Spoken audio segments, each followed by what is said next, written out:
Bonsoir à toutes et à tous, il est 20 h, voici les titres. Nous voulons nous faire vacciner contre la polio. Le message poignant des enfants ce matin devant le chef de l'État. Le président Macky Sall à son tour porte le plaidoyer et appelle à la mobilisation pour vaincre ce fléau. Programme des 100 000 logements sans Sénégalais établis en France ont reçu leurs clés. La cérémonie de remise a été présidée à Paris par la ministre des Affaires étrangères et des Sénégalais de l'extérieur. Deuxième journée nationale de la décentralisation demain au Grand Théâtre. Les réflexions portent cette année sur les défis du développement. Les maires et présidents de conseils départementaux sont attendus à ce rendez-vous présidé par le chef de l'État à la veille de la rencontre. Nous ferons l'état des lieux dans ce journal. Bienvenue à tous. L'Afrique sonne l'alerte et porte le plaidoyer pour donc éradiquer la poliomyélite et promouvoir la vaccination sur le continent. Le Forum africain qui s'est tenu aujourd'hui au centre Abdou Diouf de Diamniadio répond aux attentes. Vaincre la polio à jamais partout en Afrique. Le président Macky Sall appelle à la mobilisation de tous les pays africains pour la vaccination des enfants face à la recrudescence des cas de polio sur le continent ces dernières années. Au nom des enfants de Médina Yoro Fula, la voix de la petite Fatoumata, loin de son Médina Yoro Fula natal, résonne encore aux quatre coins de l'Afrique. Accompagnez nos pays pour que tous les enfants de notre continent soient vaccinés. Merci à Monsieur le Président de la République du Sénégal. Une Afrique qui se mobilise à Dakar pour la vaccination contre la poliomyélite et son éradication. Un enjeu de taille au moment où certaines théories fantaisistes plombent le processus. Il est important de rappeler sans cesse la vérité sur la vaccination pour que l'imposture, l'ignorance et l'obscurantisme ne couvrent de leur voile épais la lumière du savoir et du savoir-faire. Nous l'avons vécu pendant la Covid. Toute cette campagne de désinformation qui a finalement arrêté l'élan des populations vers la vaccination. Il faut arrêter le procès d'intention contre le vaccin et la vaccination. Quand on rejette le vaccin et la vaccination, on doit aussi rejeter ou refuser de prendre les comprimés et les autres médicaments qui sont fabriqués selon les mêmes procédés et normes scientifiques que le vaccin. Un plaidoyer fort en faveur de la vaccination qui traduit la nécessité de protéger les populations du continent, notamment les enfants. Au Sénégal, c'est une priorité de santé publique. La vaccination sauve des vies, surtout celles des femmes et des enfants. Et à l'occasion, je félicite les enfants de Médina Yoro Fula sur leur appel. Nous allons transmettre cet appel à l'ensemble des chefs d'État de l'Union africaine. La vaccination est efficace. Elle évite la souffrance humaine. Elle prévient certaines incapacités et contribue à donner aux enfants un système immunitaire robuste. Voilà pourquoi nous avons lancé au Sénégal dès 1974 le programme élargi de vaccination qui contient aujourd'hui 14 antigènes. Aujourd'hui, la poliomyélite gagne du terrain en Afrique. Elle devient de plus en plus présente dans les foyers. L'alerte du président de la République Macky Sall, président en exercice de l'Union africaine, marque un tournant décisif dans la trajectoire d'éradication de la poliomyélite en terre africaine. Le nombre de pays touchés est passé de 3 en 2017, 3 pays, à une trentaine en avril 2022. Donc c'est fulgurant. Cela montre clairement la fragilité des acquis et la nécessité d'une remobilisation générale autour de l'objectif d'éradication de la polio en Afrique. Il s'agit donc de sonner l'alerte et de porter le plaidoyer à tous les niveaux afin qu'aucun enfant, dans nos villes comme dans nos campagnes, ne soit laissé pour compte. Je lance un appel à tous les chefs d'État et de gouvernement africains pour un engagement renouvelé dans la mise en œuvre des objectifs de la déclaration d'Addis Abeba. L'appel du président de la République Macky Sall est accompagné d'actes forts, notamment la production du vaccin sur le continent. Il nous faut poursuivre nos efforts de mise en place d'un écosystème biotechnologique pour la production locale de vaccins. C'est bien l'objectif du plan Madiba de l'Institut Pasteur de Dakar, le vaccinopole que l'IPD est en train de développer juste à moins de 200 mètres d'ici, avec le soutien de l'État, mais aussi de pays partenaires, institutions, organismes partenaires, comme la Fondation Bill and Melinda Gates, la Fondation Mastercard, mais également des pays bilatéraux. Je peux citer la France, je peux citer l'Allemagne et l'Union européenne, la Team Europe. Les États-Unis sont tous partenaires de ce grand programme. Et je voudrais également citer notre partenaire BioNTech, qui également sur un autre projet va délocaliser la production de vaccins anti-Covid sur la base de la technologie ARN messager. De fortes recommandations sont attendues à l'issue de ce forum. C'est un appel à la mobilisation générale pour mettre fin à la poliomyélite et surtout vacciner tous les enfants du continent.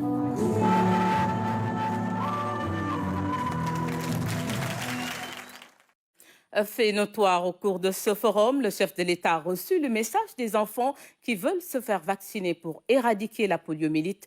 Gouvernement et autres partenaires présents à la rencontre ont porté le plaidoyer, nous dit Oumar Niga. Des symboles comme celui-ci, les acteurs en ont besoin pour porter le plaidoyer. Fatoumata Mané, présidente du conseil municipal des enfants de Médina Yoro Fula, porte un message de sensibilisation. Si je suis devant vous aujourd'hui, c'est parce que j'ai eu la chance d'être vacciné. C'est ce qui m'a permis de n'avoir aucune maladie évitable par la vaccination. Monsieur le Président, chère maman et cher papa, vacciner c'est aimer. Nous avons déjà votre amour. Nous vous demandons de le renforcer en faisant tout ce que vous pouvez pour faire vacciner ces enfants africains et sénégalais. Pour une cause commune, le message est entendu. Le président Macky Sall a promis de le transmettre à ses collègues de l'Union africaine. Gouvernement comme partenaires qui accompagnent l'initiative sont dans le même sillage. La Fondation Gates s'est associée à des pays africains pour soutenir non seulement la prestation de soins de santé, mais également les innovations dans le domaine du développement des vaccins. Et nous savons que le partenariat par le biais de programmes dirigés par les pays et par leurs dirigeants est le moyen de réaliser nos objectifs communs. Merci, Monsieur le Président, pour votre appui à cette initiative. Excellence, d'après l'expérience de la Gambie, l'on s'est aperçu qu'améliorer l'accès, construire davantage de postes de santé, mettre en place des huttes de santé, tout cela a contribué à l'élargissement de la couverture vaccinale. Mesdames, Messieurs, chers invités, il va sans dire que la participation communautaire est extrêmement importante. Et là, nous voyons le rôle essentiel que jouent des personnes telles que les Badjanokor. La présence du président bissau-guinéen en exercice de la CEDEAO, Omaro Sissoko Embalo, prouve l'importance que les pays membres accordent à la vaccination. J'ai tenu à participer personnellement à ces forums car j'attache une grande importance à la vaccination et à l'éradication de la poliomyélite en Afrique. J'aimerais féliciter les organisateurs de cet événement et saluer le travail remarquable de nos agents de santé. Je voudrais aussi, au nom de tous les chefs d'État, membres de la CEDEAO, que j'ai l'honneur d'être président de la conférence des chefs d'État et de gouvernement et à mon nom personnel, remercier tous ceux qui contribuent généreusement à financer l'acquisition de vaccins afin de rendre disponibles pour tous les enfants d'Afrique. Pour la vaccination et l'éradication de la poliomyélite, l'appel est donc lancé. L'Afrique ne doit pas être en reste dans ce combat. Et avec le Covid-19, la couverture vaccinale a beaucoup régressé en Afrique. En marge du forum, mon panel s'est tenu en présence de nombreux ministres de la Santé, d'experts en vaccination, de partenaires, des scientifiques, entre autres. Ramatadem.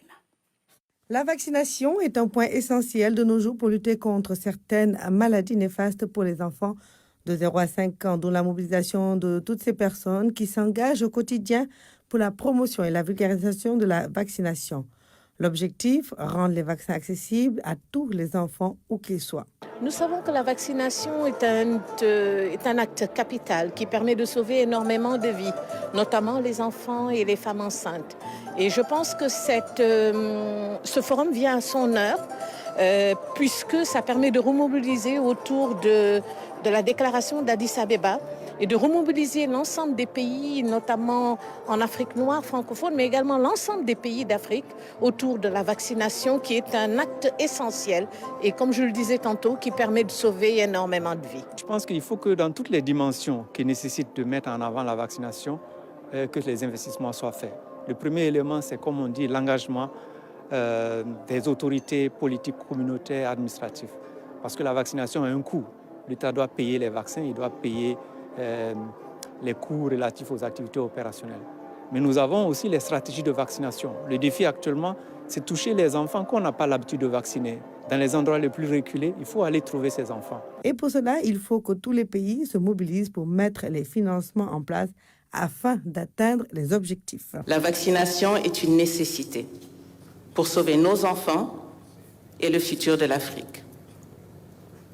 Ce positionnement qui reconnaît pleinement la valeur essentielle de la vaccination, nous l'avons clairement affirmé dans la déclaration de soutien des organisations de la société civile qui, depuis sa mise en ligne au début de cette semaine, nous a permis de collecter plus de 150 signatures. Cependant, Excellences, Messieurs les chefs d'État, nous ne pouvons pas y arriver seuls. Nous avons besoin de vos engagements politiques et financiers. Le programme élargi de vaccination est un programme essentiel, un des piliers de notre système, que ce soit l'éradication de la polio, que ce soit l'élimination du tétanos, ou aussi aller vers l'élimination de la rougeole. Ces maladies qui sont très importantes aujourd'hui, il est non seulement essentiel de pouvoir produire les vaccins ici, mais aussi de s'appuyer sur le deuxième pilier dont on a besoin pour atteindre ces objectifs de la déclaration, qui est aussi la surveillance, qui va guider la vaccination, qui va informer de l'évolution dans l'espace et dans le temps de ces maladies, mais aussi qui va permettre de les détecter. C'est dans cette optique que l'Institut Pasteur de Dakar, depuis 1896, qu'il est au Sénégal, et 1924, qu'il est appelé Institut Pasteur, n'a cessé de s'impliquer par la science, par la recherche et par justement la surveillance dans ces différentes maladies du programme élargi de vaccination pour contribuer à ce travail d'éradication ou d'élimination. Au cours des prochaines années, comme vous le savez, nous allons nous impliquer plus dans la production locale de vaccins. Pas très loin d'ici, à moins de 5 minutes, nous sommes en train de construire le projet Madiba. Fatoumata, elle a porté lors de la rencontre la voix de tous les enfants. C'est important pour moi parce que la poliomyélite, c'est une maladie contagieuse et aiguë. La seule chose qu'on peut l'arrêter, c'est avec le prévenir, avec la vaccination. Alors, quel message tu vas délivrer aujourd'hui? Je vais dire en tout cas à mes parents de vacciner les enfants parce que tout le monde est concerné. Le forum devrait permettre à l'Afrique d'atteindre les objectifs d'ici 2030, à savoir 90% de couverture vaccinale pour les enfants et éradiquer la poliomyélite. Ce communiqué qui vient de nous parvenir, le procureur de la République près le tribunal de grande instance de Mbour a été informé d'un événement malheureux survenu ce samedi 10 décembre 2022 aux environs de midi au marché de Mbour où un individu s'est introduit dans une boutique de songe armé d'un pistolet automatique de marque Browning de 2 chargeurs et des cartouches de calibre 7,65 pour commettre un vol devant la résistance du gérant de la boutique. L'assaillant a tiré un coup de feu sur lui, le blessant grièvement avant de faire encore usage de son arme plusieurs fois pour organiser sa retraite.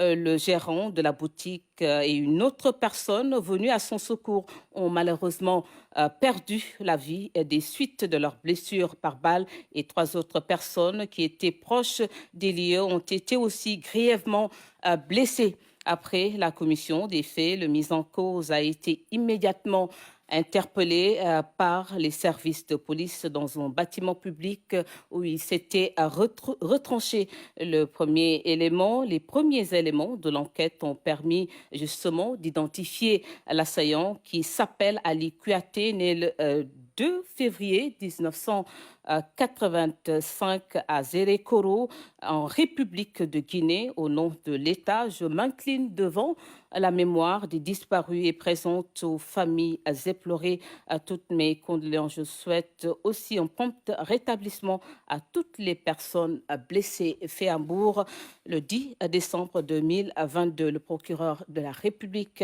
Mamadou Diop. Justement, le président Macky Sall salue cette qualification, je cite, historique et fantastique. Les Lions de l'Atlas sont qualifiés en demi-finale de la Coupe du Monde. Bravo le Maroc. Justement, direct de Doha, nous retrouvons sur place notre reporter Ibrahima Mboupa. Bonsoir Ibrahima, première équipe africaine qualifiée en demi-finale de Coupe du Monde. J'imagine que vous êtes content Ibrahima. Oui, en tant qu'Africain, on ne peut qu'être content de cette performance du Maroc. L'Afrique a attendu ce moment-là pendant très longtemps. Depuis 1930 que la Coupe du Monde se joue, jamais une équipe africaine n'avait réussi à se qualifier en demi-finale cet après-midi. Le Maroc l'a fait au nom de tout un continent. C'est beaucoup de fierté, c'est de la joie. Comment la communauté marocaine vit cette qualification historique au Qatar? Dans la joie, il y a eu énormément de joie au coup de sifflet final. Déjà dans les gradins, certains étaient en larmes. Ibrahima, il faut le dire, c'est tout un continent qui était derrière les Lions de l'Atlas. Est-ce que vous avez vu venir à cette qualification, Ibrahima? Après la qualif du Maroc, on se disait que c'était possible. Parce que quand vous sortez une équipe comme celle de l'Espagne, ça veut dire que vous avez de la ressource dans votre effectif. Le Maroc a tenu en échec l'Espagne pendant 120 minutes et une fois au tir au but, les Marocains avaient réussi à battre ces Espagnols. N'oublions pas que l'Espagne est une championne du monde, donc c'est un grand pays de football. Je pense que c'est un bon baromètre. En plus de cela, en phase de poule, le Maroc a terminé à la première place avec 7 points. C'est la seule nation avec l'Angleterre à avoir eu 7 points au premier tour, 2 victoires, 1 match nul, un seul but encaissé. Jusque-là, le Maroc n'a encaissé qu'un seul but. C'est la meilleure défense parmi toutes les équipes qui se sont qualifiées en quart de finale. En plus de cela, le Maroc est un grand pays de football. Un pays qui, sur le continent africain déjà, a fait ses preuves.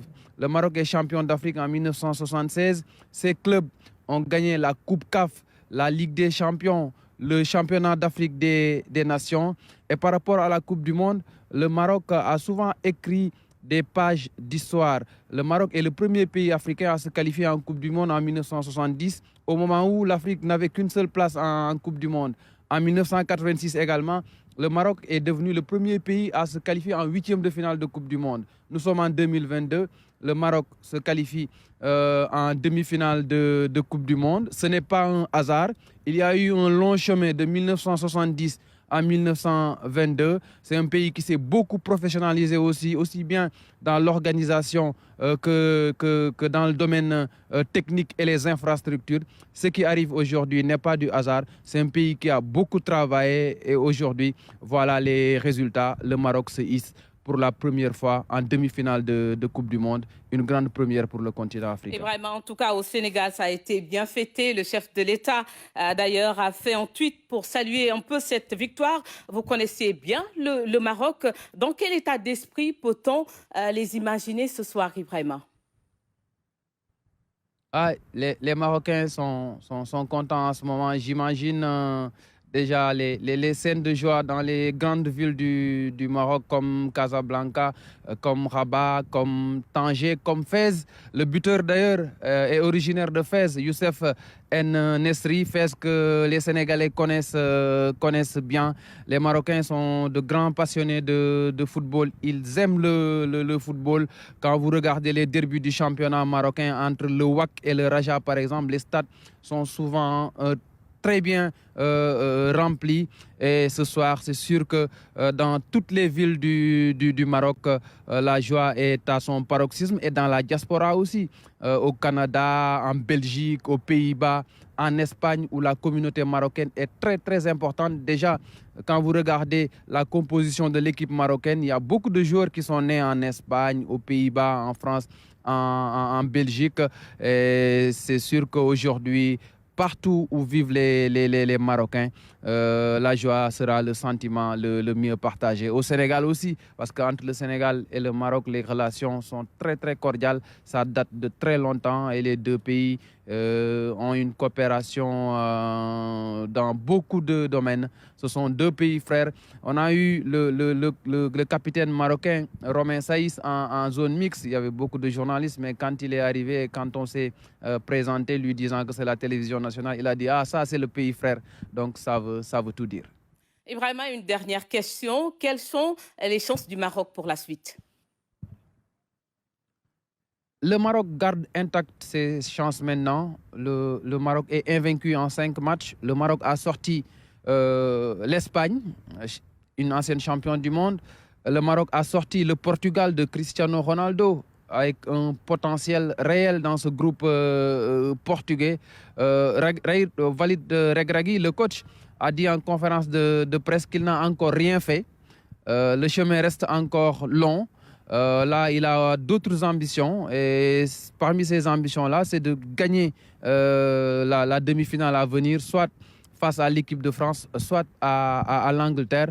Quoi qu'il en soit, l'équipe du Maroc garde ses chances intactes. C'est une équipe très disciplinée tactiquement, bien organisée au plan défensif, avec une solidité extraordinaire. Et puis devant aussi, il y a de l'efficacité. Ce Maroc-là peut faire tomber n'importe quel adversaire en demi-finale. Espérons tout simplement que les Lions de l'Atlas vont faire un autre exploit en demi-finale et permettre à l'Afrique de se qualifier pour la première fois à une finale de Coupe du Monde. En tout cas, on nous souhaite. Merci beaucoup, Ibrahima Mboup, en direct de Doha, au Sénégal. Après la victoire du Maroc, la place de l'indépendance a été le point de rencontre de tous les Marocains de Dakar. Ils se sont retrouvés en famille, entre amis, pour célébrer cette victoire historique. Fatmata Savani. Des scènes de joie, le drapeau marocain en bandoulière, la place de l'indépendance, en plein centre-ville et le lieu de convergence de tous les Marocains de Dakar.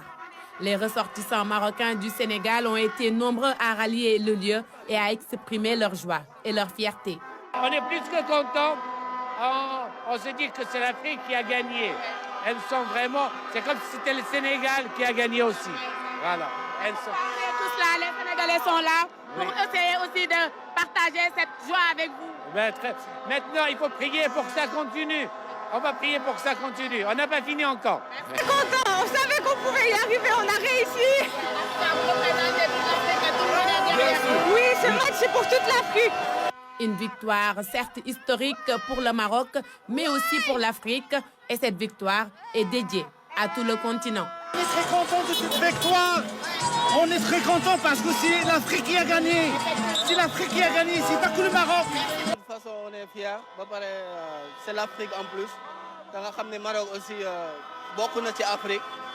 Nous sommes qualifiés, mais il y a un pays africain qui nous a représentés.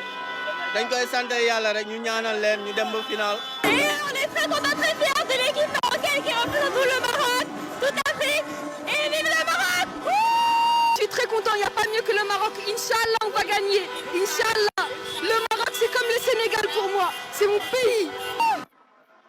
Marocains et Sénégalais nagent dans le bonheur d'être la première nation africaine à aller en demi-finale de Coupe du Monde. La fête est belle et elle va sûrement se poursuivre jusque tard dans la soirée.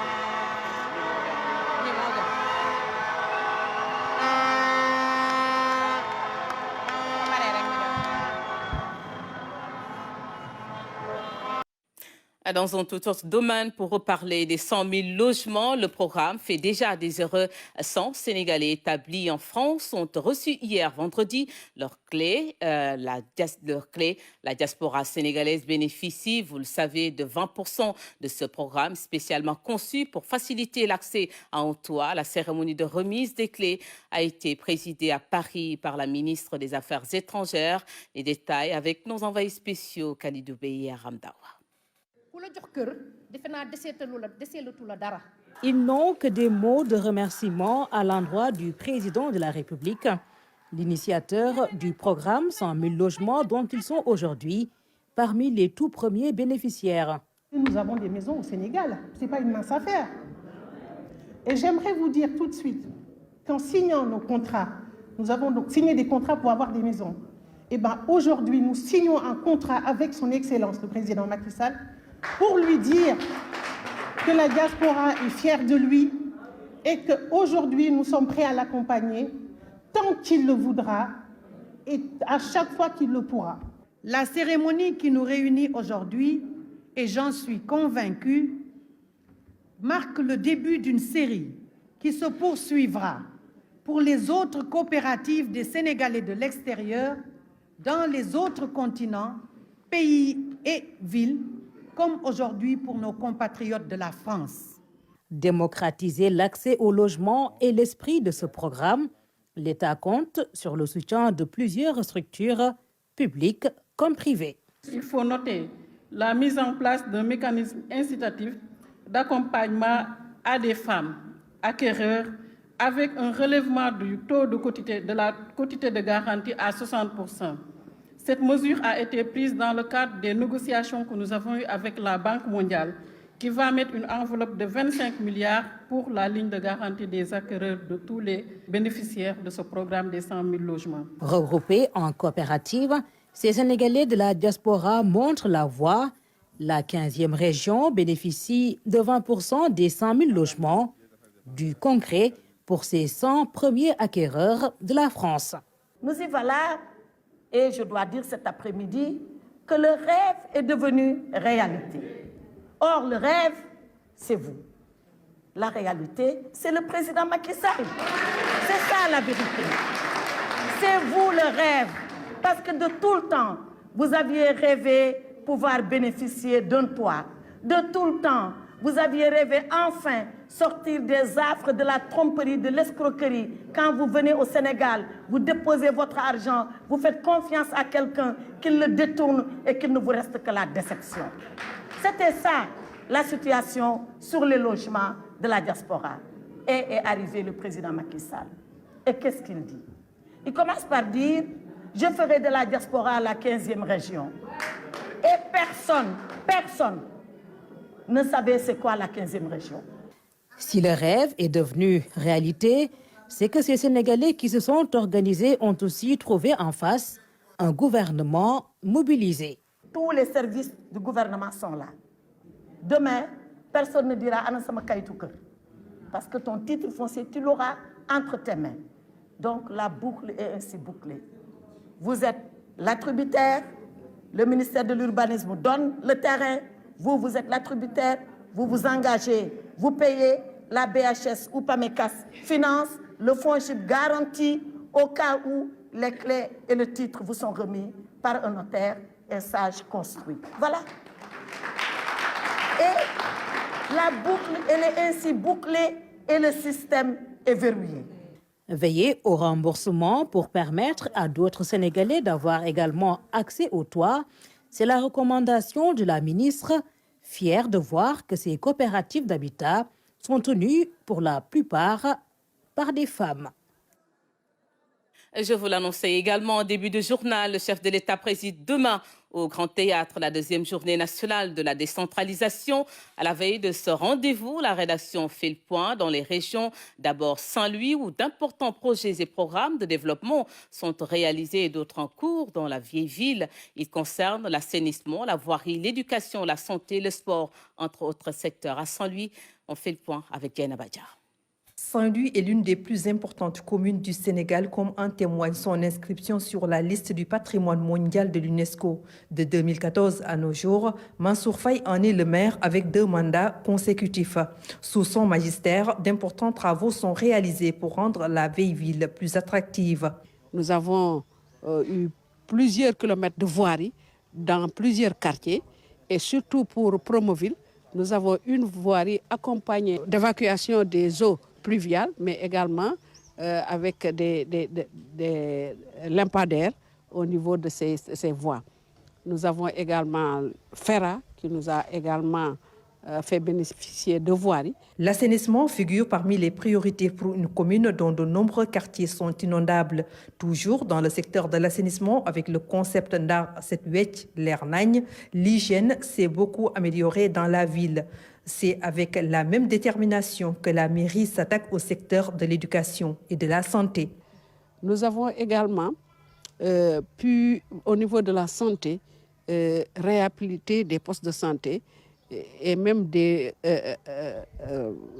créer des logements de chefs de poste et créer même d'autres postes de santé, mais il faut que nous puissions réhabiliter d'autres postes de santé et créer également d'autres postes de santé parce que Saint-Louis est une vieille ville, une ville très centenaire. Les bâtiments sont toujours en péril et c'est la même chose pour l'éducation. Nous avons les écoles les plus anciennes. Nous avons pu réhabiliter une école avec le PACASEN, c'est l'école Justin Ndiaye. On l'a réhabilitée totalement. Et on compte continuer. Déjà, nous avons 2 écoles qui sont en cours et nous avons ciblé 5 écoles pour commencer à réhabiliter petit à petit les écoles. La prise en compte des besoins des jeunes et des femmes intègre aussi la liste des priorités de la commune avec l'aménagement d'espaces de jeu et le développement d'activités génératrices de revenus. Nous avons également un déficit au niveau des stades ou bien des terrains de jeu. Mais quand même, nous avons pu avoir des terrains de jeu multifonctionnels dans quelques quartiers. Et nous prévoyons d'avoir un stade aux normes internationales. Et nous prévoyons de reconstruire le mur de clôture du stade Mawade Wade. Nous avons également le terrain de basket à Ndartout. Il faudrait vraiment qu'on puisse réhabiliter ce stade de basket, mais également un stade de quartier, le terrain Wembley, qui est en cours de réhabilitation. Nous avons pensé à nos chères femmes, avec la maison des femmes qui est presque achevée en réhabilitation, mais il y a la construction du centre de transformation des fruits, des produits halieutiques au niveau de Gokhombath. Et nous continuons à regrouper ces femmes autour d'une coopérative pour aller vers une centrale d'achat. La ville de Saint-Louis a d'énormes potentialités économiques qui vont s'accroître avec l'exploitation très prochaine des hydrocarbures. Cependant, son assiette foncière limitée reste un de ses grands défis, un défi qu'elle entend relever par l'intercommunalité. La commune au paysage pittoresque est bien partie pour retrouver son lustre d'antan. Le pont Faidherbe qui relie l'île à la partie continentale vient d'être entièrement rénové. Le pont Moustapha Malik Gaye est en cours de rénovation. Autre région, Matam, les bienfaits de la décentralisation sont énumérés par les élus locaux. Cette réforme administrative a d'ailleurs favorisé la réalisation de grands projets répondant aux attentes des populations locales. Plus de détails avec Ibrahima Pabididou. Des acquis de la décentralisation, les élus locaux de la commune de Matam et de Ourossogui en comptent. Ils expriment aujourd'hui leur satisfaction sur cette réforme ô combien avantageuse pour leur commune. Aujourd'hui, dans le cadre de la décentralisation à travers beaucoup de programmes comme le PNDL, comme le PAC, le Précol, récemment le PACASEN, ça nous a beaucoup appuyé en termes d'investissement. Aujourd'hui, les communes sont beaucoup plus autonomes pour pouvoir élaborer leurs projets. Nous avions l'habitude que l'État vienne insérer des projets, les financer, les gérer et qui ne correspondaient pas trop aux besoins des populations. Commune de Ourossogui, nous avons même le marché, le stade municipal, les postes de santé, notre abattoir, tout ce qui est là, tous les gros investissements, je pense, aujourd'hui ont pu se réaliser grâce aujourd'hui à la décentralisation. Le département de Matam, en tant que collectivité territoriale, a énormément d'acquis. Il a commencé d'abord par l'hôtel de ville où nous nous trouvons aujourd'hui, construit sur fonds propres. Ça, c'est un grand acquis au niveau départemental. Et également avec les partenaires et l'État du Sénégal, et, la digue de protection de Ourossogui que nous avons réalisée a empêché la commune de Ourossogui d'être inondée depuis 5 ans. Il y a moins d'inondations au niveau de Ourossogui grâce à la digue de protection. Et nous avons introduit cette année-ci la journée de l'arbre, l'irrigation. Le projet phare aujourd'hui que nous avons, c'est le FAOR pour la conservation et la commercialisation et la transformation aussi des produits agricoles. L'insuffisance des ressources propres et la fiscalité constituent des goulots d'étranglement qui devraient être corrigés. Donc au niveau des moyens, à chaque fois, ça nous pose des problèmes, surtout pour financer nos projets. Avec la deuxième phase, je crois qu'il y aura une fiscalité qui permettra le département de pouvoir avoir d'autres financements, au-delà des financements que nous avons déjà, c'est-à-dire l'État qui nous subventionne, il donne les fonds de dotation, les fonds de concours, et les partenaires aussi que nous avons. Également, c'est le moment aussi de magnifier la coopération décentralisation, de la coopération décentralisée que nous avons avec les Yvelines et les autres partenaires français, et également la diaspora sénégalaise. On a aussi le projet FICOL qui est là, qui est en train de soutenir les populations à la base. On va dans les communes, on regarde les lycées. S'il y a des manquements des salles de classe, on construit. S'ils demandent aussi des postes de santé, on les construit. Pour mieux faire face aux enjeux du moment, l'intercommunalité s'avère capitale. Il y a beaucoup de projets aujourd'hui qui viennent dans nos communes. Des fois, on peut avoir des difficultés en termes fonciers, on peut avoir des difficultés en termes d'infrastructures. Donc si des communes voisines peuvent travailler ensemble, collaborer dans un cadre légal et réglementaire, ça sera vraiment une autre avancée. Nous souhaiterons aussi en tant que collectivité territoriale que les investissements étatiques, que les communes aussi fassent partie intégrante de ces projets-là. Parce que nous pouvons donner l'exemple de notre université virtuelle qui se construit actuellement au niveau de la commune. La commune n'a pas de mainmise. Des perspectives, les collectivités territoriales en ont aussi. Des plans d'action sont concoctés de manière participative pour faire émerger leur localité. Au niveau de Matam, avec le forum que nous avons tenu à Matam, on a parlé de l'assainissement de Matam. À Matam, cette réforme de la décentralisation est largement saluée par l'ensemble des acteurs. Ces derniers restent optimistes de voir de nouvelles avancées lors de la prochaine phase de la décentralisation. Pour revenir justement sur les enjeux de la rencontre de demain, nous avons en direct du Palais de la République le ministre de la Décentralisation qui s'entretient sur place avec Pape Biram Biguendiaï. Pape Biram, bonsoir.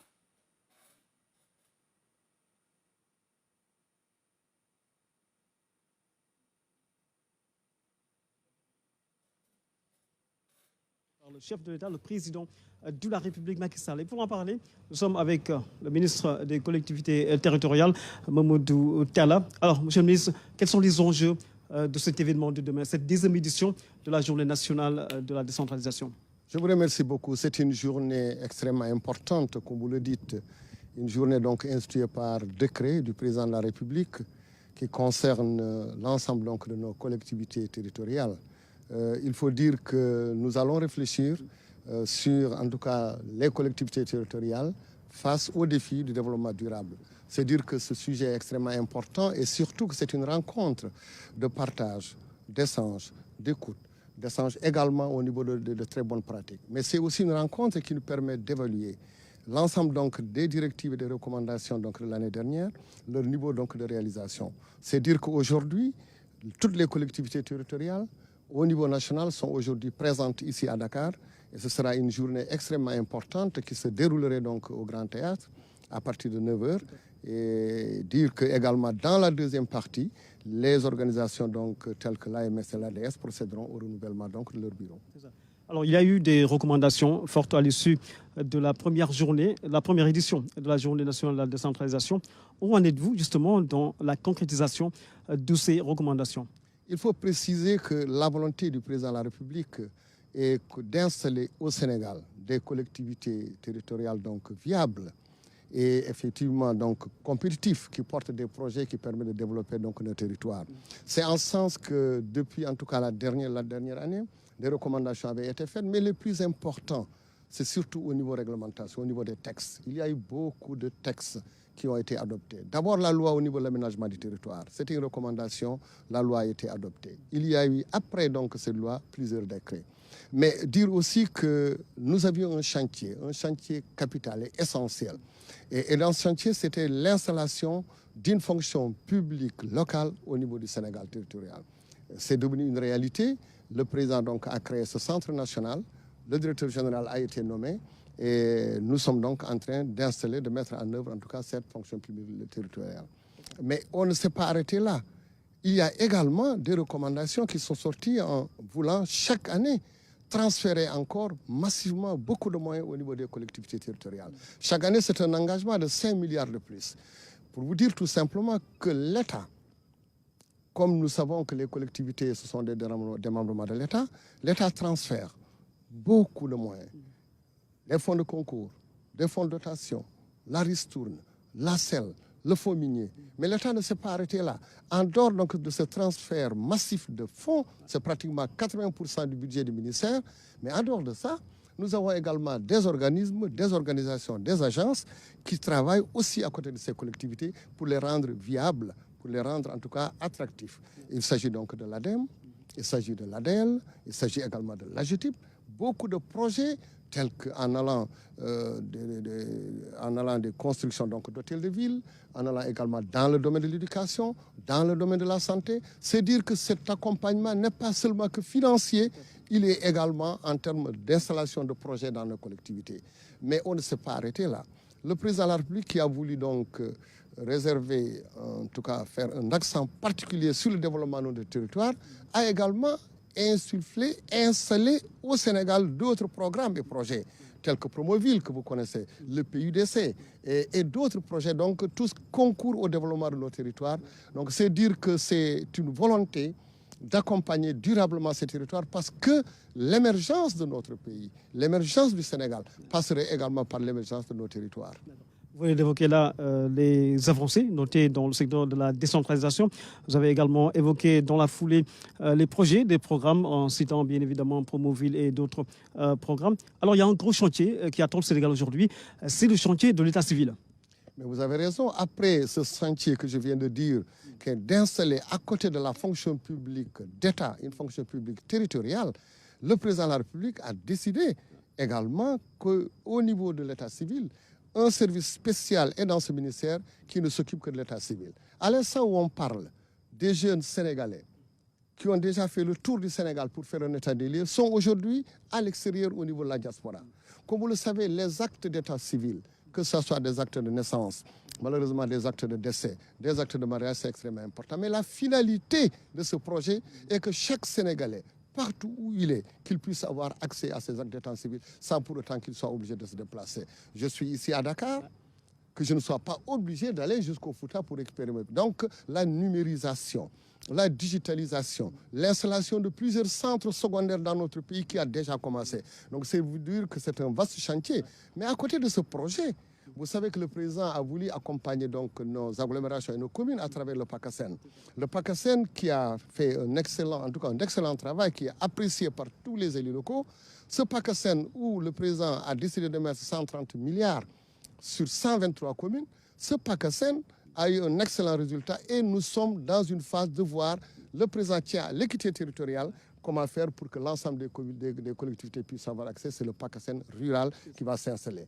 Mais donc, c'est plusieurs chantiers dans ce ministère des collectivités. Donc, demain, c'est un moment d'échange, de partage, de bilan et également de mesures par rapport, en tout cas, à ce qui nous avait été assigné l'année dernière en termes d'orientation, en termes de recommandations et en termes de directives.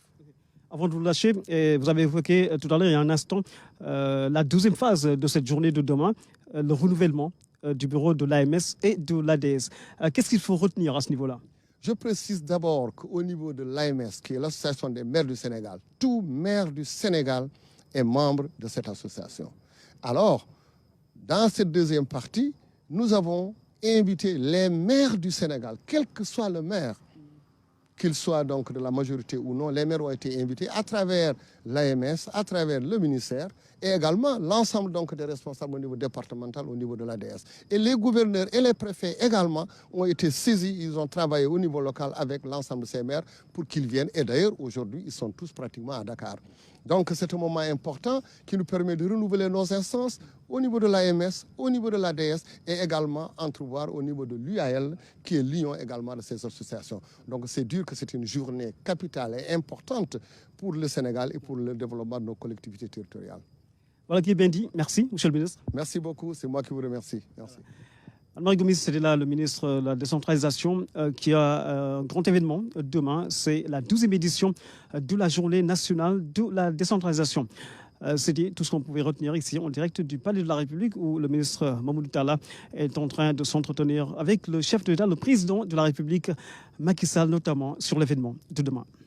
Voilà, merci. Pape Biram Bigendia est en direct du Palais de la République. Pape Biram qui s'est entretenu avec le ministre de la décentralisation pour la 2e journée nationale de la décentralisation prévue demain au Grand Théâtre. Une journée à vivre donc en direct sur votre télévision nationale. Et pour lever les obstacles entravant l'accès des collectivités territoriales au financement climatique, un nouveau projet est mis en œuvre par le ministère des collectivités territoriales, de l'aménagement et du développement des territoires pour permettre justement aux communes et départements d'avoir accès aux fonds mondiaux. Et déjà, le comité de pilotage s'est réuni pour examiner et approuver les plans de travail et de budget annuel à Salusec. La question du changement climatique représente de nos jours le plus grand défi auquel l'humanité est confrontée. Ces manifestations et ses conséquences sont devenues presque quotidiennes et rendent les communautés plus vulnérables. Le changement climatique est une priorité de premier plan de l'État du Sénégal. Et son Excellence, Monsieur le Président de la République, Monsieur Macky Sall, conscient de l'urgence que représente la menace climatique sur le devenir de l'humanité, appelle à l'instar de ses pairs à des efforts communs pour contenir le réchauffement global en deçà du seuil limite de 2 degrés pour une planète écologiquement viable. Pour cette raison, le Sénégal plaide pour la clarification des modalités de financement des contributions déterminées au niveau national et à la simplification des procédures et formalités d'accès aux ressources des fonds mondiaux. La question du financement, c'est le nœud gordien de notre politique publique au niveau local. Donc, si aujourd'hui nous sommes invités cette opportunité que nous avons d'avoir un financement climat, mais on peut s'en réjouir parce que nous sommes à la recherche de solutions. Comment financer nos actions de développement? Le projet est mis en œuvre par le PNDL pour permettre aux collectivités territoriales d'avoir accès aux fonds mondiaux. En effet, les modalités d'accès aux fonds mondiaux sont telles que nos collectivités territoriales sont peu outillées pour en bénéficier. Cette situation est particulièrement liée aux capacités techniques et fiduciaires limitées de nos communes et départements. Et c'est pour corriger ces limites que l'équipe du projet s'est mise à la tâche avec une grande abnégation. C'est un projet de renforcement de capacité, des compétences des collectivités territoriales à pouvoir mobiliser les financements qui existent aujourd'hui pour la mise en œuvre des accords multilatéraux sur l'environnement, les changements climatiques en particulier. Et pour moi, c'est une façon également de mettre en application ce slogan « Penser globalement, agir localement ». La première réunion du comité de pilotage du projet a vu la participation de tous les présidents de conseil départemental. Ces participants ont entre autres examiné et approuvé les plans de travail et le budget annuel du projet. À Salufsek, dans la même dynamique, les élus de la commune de Woro-Sidi, région de Matam, étaient à l'école de la fiscalité et de la mobilisation des ressources locales, initiative de l'État via la SAED à travers le projet Azam APFAM. Le point avec Ibrahim Pabiditou. À cette rencontre sur la fiscalité, ce sont tous les conseillers qui y sont conviés. L'intérêt, c'est de les aider à mieux identifier le potentiel existant à exploiter pour renflouer leur caisse conformément à la législation sénégalaise. Et également de leur dire que les lois qui sont là, les textes qui sont là, leur permettent de tirer profit de l'ensemble de ces petites activités dans la commune, qu'il ne faut pas négliger et qu'il faut tirer, exploiter pour renflouer leur budget. Et c'est en fonction de ça, justement, qu'on juge la rentabilité d'une collectivité territoriale. C'est pourquoi aujourd'hui, la thématique qu'on déroule fait partie des thématiques les plus importantes en matière de décentralisation. L'État fait beaucoup d'efforts en direction de ces collectivités, mais il ne suffit pas quand même de se contenter seulement des ressources de l'État, que les communes à l'autour fassent preuve d'imagination pour pouvoir quand même pousser l'économie locale. Il faut le dire quand même que cette commune de Wuro-Sidi renferme d'énormes potentialités. Des échanges fructueux ont rythmé cette session de formation. Les bénéficiaires s'en réjouissent et saluent l'initiative. C'est une séance qui vient à son heure. La formation des élus, surtout sur un domaine sensible de la fiscalité. Problème de ressources. La dotation que nous octroie à l'État, elle est assez limitée. Maintenant, il nous faut trouver des moyens propres. Cette formation est une parmi tant d'autres initiée dans la zone par l'État du Sénégal à travers la SAED et le partenaire stratégique, l'AFD, des initiatives appréciées par les acteurs locaux. Sur le continent, le président de l'Union africaine, le président Macky Sall et le président de la Commission ont exprimé leur indignation suite au massacre de civils dans l'Est de la République démocratique du Congo. Une enquête de l'ONU accuse les groupes rebelles du M23 d'avoir tué 131 civils dans le pays. Le récit de Seydina Mufala. L'enquête a été menée par le Bureau des droits de l'homme de l'ONU et la MONUSCO. C'est la première enquête officielle effectuée depuis le massacre de 131 civils au mois de novembre dans l'est de la République démocratique du Congo. Elle accuse les rebelles du M23 d'avoir tué ces 131 personnes. Ce samedi, l'Union africaine a réagi après avoir pris connaissance du rapport établi par la mission onusienne en République démocratique du Congo. Le président de l'Union africaine, le président Macky Sall et le président de la Commission ont exprimé leur indignation. L'Union africaine a dénoncé ces crimes et a demandé que la lumière soit faite dans les plus brefs délais afin de sanctionner les responsables. Le président de l'Union africaine, le président Macky Sall et le président de la Commission, Moussa Faki Mahamat, ont réitéré leur attachement à l'accord de cessez-le-feu qui a été signé le 23 novembre pour une cessation immédiate des hostilités et de tout recours à la violence. Par ailleurs, l'Union africaine a demandé à tous les groupes armés de déposer les armes et de s'engager dans le processus politique pacifique conformément à la feuille de route adoptée le 23 novembre 2022. Pour sa part, l'Union européenne a décidé d'imposer des sanctions à 8 personnes en République démocratique du Congo après ces derniers massacres impliquant des groupes rebelles dans l'est du pays. Retour sur ce communiqué. Le procureur de la République près le tribunal de grande instance de Mbour a été informé d'un événement malheureux survenu ce samedi 10 décembre 2022. Aux environs de midi au marché de Mbour, où un individu s'est introduit dans une boutique de songe armé d'un pistolet automatique de marque Browning, de 2 chargeurs et des cartouches de calibre 7.65 pour commettre un vol. Devant la résistance du gérant de la boutique, l'assaillant a tiré un coup de feu sur lui.